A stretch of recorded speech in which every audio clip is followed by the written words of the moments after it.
Welcome to quote with Geethu.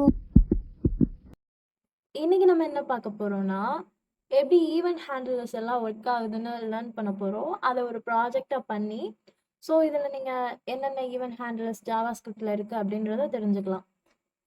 Okay, அதுக்கு முன்னாடி நம்ம இன்னைக்கு டே 41 ஆஃப் 100 டேஸ் ஆஃப் கோடிங் சேலஞ்சில் இருக்கோம். ஓகே, வாங்க இதோட அவுட்புட் பார்க்கலாமா? இதான் வந்து ஈவென்ட் ஹேண்டிலரோட அவுட்புட். ஸோ ஃபஸ்ட்டு வந்து ஹோவர் அப்படின்ற அவுட்புட் இருக்குது, கிளிக் மீ அப்படின்ற அவுட்புட் இருக்குது. இது ரெண்டுமே நான் இங்கே உங்களுக்கு பண்ணி காமிக்கிறேன். ஹோவர் பண்ணுறப்போ ஒரு கலர் மாறுது, தென் நீங்கள் கிளிக் பண்ணுறப்ப வேற ஒரு கலர் மாறுது. ஓகேவா? தென் இங்கே வந்து நீங்கள் கீபோர்டோட கீ அப் கீ டவுன் அப்படின்ற ஈவெண்ட்ஸ் எல்லாம் இங்கே நீங்கள் பார்க்கலாம். இப்போ நான் கே ப்ரெஸ் பண்ணேன், ஸோ வந்து கீ அப் ஆகி ஒன்ஸ் நான் ப்ரெஸ் பண்ணுறப்ப கீ டவுன் ஆகும், தென் நான் ரிலீஸ் பண்ணுறப்ப கீ அப் ஆகும். ஸோ அதோட வேல்யூஸ் எல்லாமே இங்கே உங்களுக்கு டிஸ்பிளே ஆகுது பாருங்கள். இப்போ ஈக்கோ அந்த மாதிரி, தென் ஐக்கு, தென் ஜி, இந்த மாதிரி நீங்கள் ஒவ்வொரு இதோட வேல்யூஸையும் தெரிஞ்சுக்கலாம். கீ கோட் என்னது, அட்டோட கீ கோட் என்னது. ஓகே, நான் இப்போ இங்கே வந்து ஷிஃப்ட்டையும் ப்ரெஸ் பண்ணி நம்ம அட் வந்து போடுவோம். ஸோ இங்கே வந்து ஷிஃப்ட்டும் வந்து ரிலீஸ் ஆகிருக்குன்னு உங்களுக்கு சொல்லுது. இப்போ நான் ஷிஃப்ட்டை ப்ரெஸ் பண்ணியிருக்கேன், அட்டு. ஸோ நான் வந்து ஷிஃப்ட்டை ரிலீஸ் பண்ணுறப்ப ஷிஃப்ட் ரிலீஸ் வந்து உங்களுக்கு வருது. ஓகேவா? தென் இந்த ரீசெட் ஈவெண்ட் எதுக்காகனா, இதை நான் கிளிக் பண்ணுறப்ப எனக்கு எல்லாமே வந்து ரீசெட் ஆகிடுது, இங்கே இருக்கிற எல்லாமே. ஸோ ஆல்ரெடி கொடுத்துருந்த எல்லாத்தையும் நம்ம ரீசெட் பண்ணுறதுக்கு ரீசெட் ஈவெண்ட். ஸோ இங்கே ஒரு கிளிக் இருக்குது, இங்கே ஒரு ஹோவர், தென் கிளிக். ஸோ இந்த மாதிரி ஜாவா ஸ்கிரிப்டில் இருக்கிற ஈவெண்ட் ஹேண்டிலர்ஸ்லாம் என்னென்ன, இது எப்படி ஒர்க் ஆகுதுன்றது தான் பண்ணியிருக்கோம். ஓகே, வாங்க கோடிங் பார்ட்டுக்குள்ளே போகலாம். இங்கே பார்த்தீங்கன்னா நம்ம எல்லாத்தையுமே ஒரே ஃபைலில் எழுதியாச்சு. HTML அப்படின்ற இந்த டாக் டைப் போட்டு மென்ஷன் பண்ணியிருக்கோம். இது எதுக்குன்னா நம்ம ப்ரௌசருக்கு சொல்கிறோம் நம்ம HTML தான் எழுதுகிறோன்னு. தென் HTML அப்படின்ற டேகுக்குள்ளே தான் எல்லா கண்டென்ட்டையும் நான் எழுதியிருக்கேன். இதில் ஹெட் தனியாக இருக்குது, தென் பாடி தனியாக. ஹெட்டில் வந்து உங்களுக்கு தெரியும் மெட்டா டேட்டாஸ் நம்ம எழுதுவோம். தென் டைட்டில், நம்ம ப்ராஜெக்டோட டைட்டில் வந்து இன்ட்ராக்டிவ் ஈவெண்ட் ஹேண்ட்லிங் ப்ராஜெக்ட்.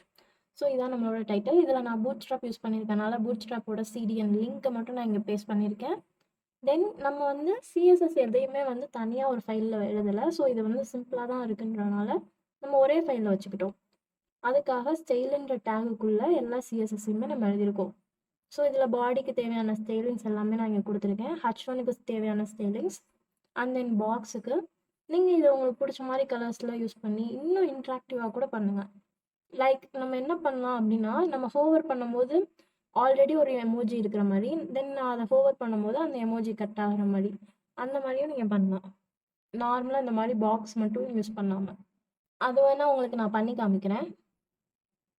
இப்போ நான் உங்களுக்கு சேஞ்ச் பண்ணியிருக்கேன் பார்த்தீங்களா? இங்கே வந்து நீங்கள் எமோஜியை ஹோவர் பண்ணுறப்ப எமோஜி வந்து வேறு தான் மாறுது. தென் அகைன் இந்த மாதிரி நீங்கள் வந்து இன்ட்ராக்டிவாக இதை வந்து மாற்றிக்கலாம், இன்னும் உங்களோட க்ரியேட்டிவிட்டி யூஸ் பண்ணி. ஸோ இப்போ நான் இது வந்து உங்களுக்கு சிம்பிளாக வந்து ஒரு டெமோ காமிச்சிருக்கேன். இது உண்மையிலே நல்லா இருக்குது பாருங்களேன், ரெண்டு இதுவும் மாறுறது, அது சிரிக்கிற மாதிரி க்யூட் ஸ்மைலாக இருக்குல்ல? ஓகே, நீங்கள் ட்ரை பண்ணி பாருங்கள். இதுக்கான கோடை வந்து நம்ம பார்க்கலாம். தென் நம்ம இங்கே CSS எல்லாமே பார்த்துட்டோம். நமக்கு பிடிச்ச கலர்ஸ் நீங்கள் உங்களுக்கு பிடிச்ச மாதிரி இன்ட்ராக்டிவாக யூஸ் பண்ணுங்கள். தென் இங்கே பாடி டேக்குள்ளே என்ன எழுதியிருக்கோன்னா, H1ல் இன்ட்ராக்டிவ் எமோஜி ஹோவர் அப்படின்னு சொல்லிட்டு நம்மளோட டெக்ஸ்ட்டே நான் மாற்றிருக்கேன். எமோஜிக்கு இப்போ வந்து நம்ம கொஞ்சம் இம்பார்ட்டன்ஸ் கொடுத்தனால நம்ம ஹோவரில் எமோஜினே வச்சுக்கலாம்.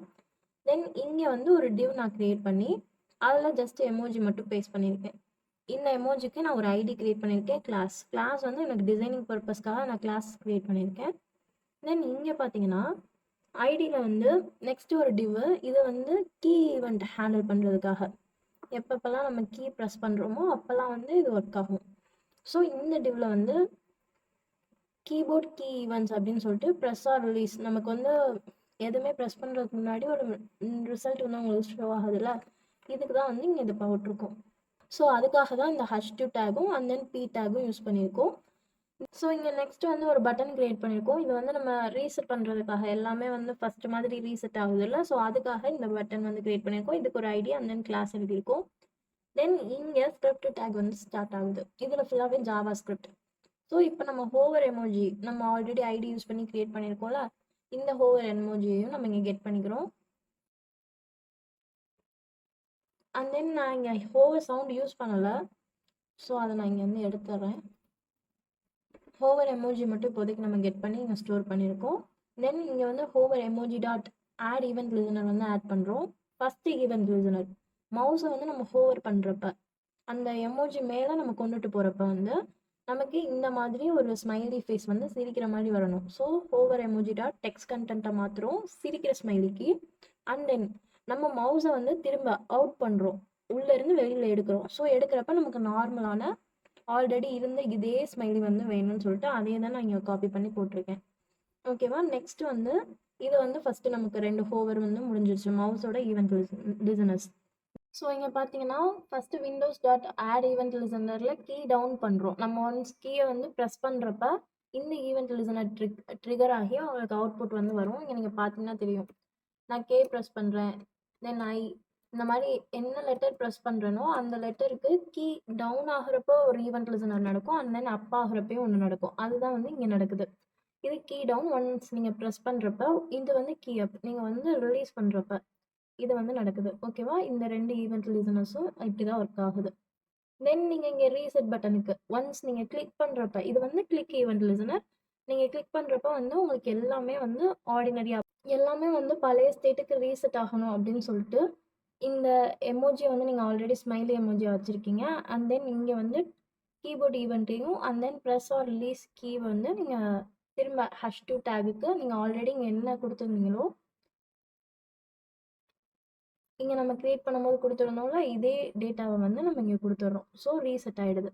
இப்போ நீங்கள் இதையும் செக் பண்ணி பார்க்கலாம். ரீசெட் நான் கொடுக்குறப்ப எல்லாமே ரீசெட் ஆகி நார்மல் ஆகிடுச்சு.